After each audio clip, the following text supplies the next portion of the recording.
তিনিচুকীয়াৰ TDA মাৰ্কেটৰ কাণ্ডক লৈ অব্যাহত প্ৰতিবাদ 12 ঘণ্টা উকলি যোৱাৰ পাছতো গ্ৰেপ্তাৰ নহল মিকি আৰু সনু তিনিচুকীয়াৰ TDA মাৰ্কেটত গুণ্ডাৰাজ চলোৱা মিকি আৰু সনু গ্ৰেপ্তাৰ হ'বনে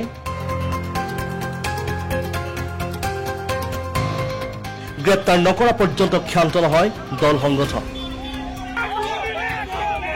তিনিচুকীয়া চহৰত ইছলামগিৰি চলিব বুলি ভাবুকি দি দীপজ্যোতি বৰশকীয়া নামৰ যুৱকক মাৰপিট কৰা গুণ্ডা বাহিনীক গ্ৰেপ্তাৰ নকৰাত পুনৰ জাঙুৰ খাই উঠিছে তিনিচুকীয়াৰ দল সংগঠন সোমবাৰে TDA মাৰ্কেটৰ সন্মুখৰ দল সংগঠনে তিনিচুকীয়া প্ৰশাসনক সমালোচনা কৰাৰ লগতে ক্ষোভিত হোৱা দেখা যায়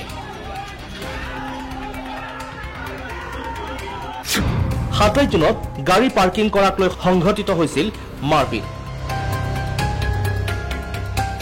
গুণ্ডাৰূপী সনুৱে হিন্দুগিৰি অসমীয়াগিৰি নচলিব বুলি দিছিল ভাবুকি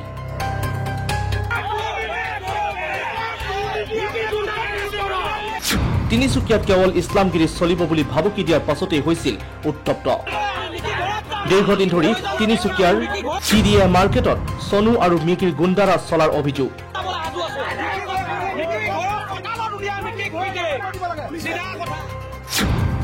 অবৈধভাৱে বজাৰখনত কোনো নিবিদা নোহোৱাকৈ পাৰ্কিং ব্যৱস্থা চলাই অহাৰ অভিযোগ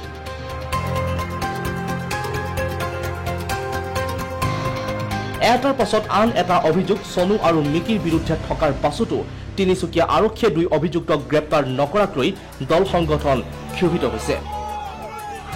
মিকি গ্ৰেপ্তাৰ নকৰিলে মিকিৰ ঘৰলৈ যোৱাৰ হুংকাৰ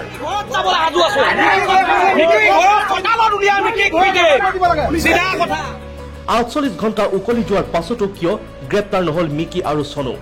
দুই অভিযুক্তৰ বিৰুদ্ধে আৰক্ষীৰ নৰম স্থিতিক লৈ প্ৰশ্ন দল সংগঠনৰ বিফল তিনিচুকীয়া প্ৰশাসন অসম শংকৰ আজানৰ দেশ সাম্প্ৰদায়িক সংঘৰ্ষ অন্ত পৰিব লাগে দোষীক শীঘ্ৰেই গ্ৰেপ্তাৰ কৰিব লাগে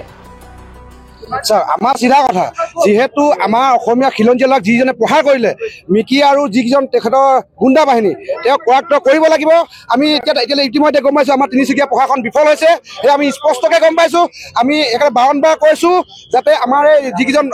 আমাৰ অসমীয়া খিলঞ্জীয়া যুৱকক যি প্ৰহাৰ কৰিলে সেই প্ৰহাৰ ঘটনাক যাতে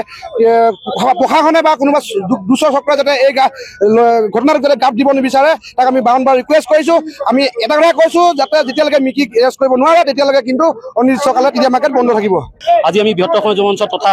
বিভিন্ন জাতীয় জনগোষ্ঠী সংগঠন ইয়াত খিলঞ্জীয়া ৰাইজ ইয়াত একত্ৰিত হৈছে আমি লজ্জা অনুভৱ কৰিছোঁ ইয়াতে যে আজি আমি সময়সীমা বান্ধি দিয়া 12 ঘণ্টাৰ উপৰি আজি 48 ঘণ্টা সময় বিগত পাৰ হৈ গ'ল কিন্তু তথাপিতো পুলিচ প্ৰশাসনৰ গাফিলতিৰ বাহিৰত আজি আমাৰ ইয়াত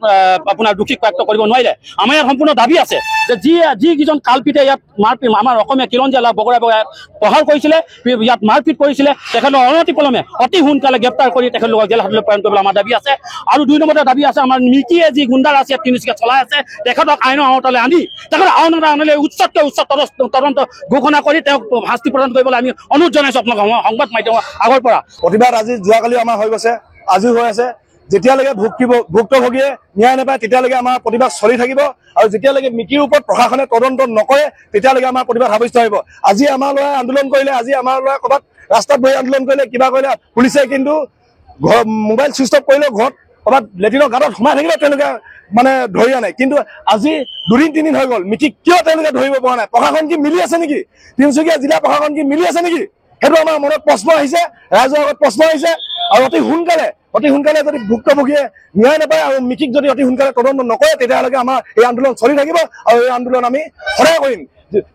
TDA মাৰ্কেট যেতিয়ালৈকে আমাৰ এই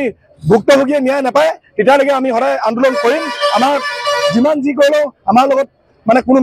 মেনেজ কৰিব বিচাৰে আৰু এটা কথা কৈছোঁ যোৱাকালিলৈকে আমাৰ মিকি বাহিনীয়ে কোনোবাই কাৰোবাক ফোন কৰিছে যে মিলাই লওক দাদা কেছটো ঠাণ্ডা কৰি দিব লাগে ভুক্তভোগী ছোৱালীজনীকো ফোন কৰিছে যে মিলাই দিয়ক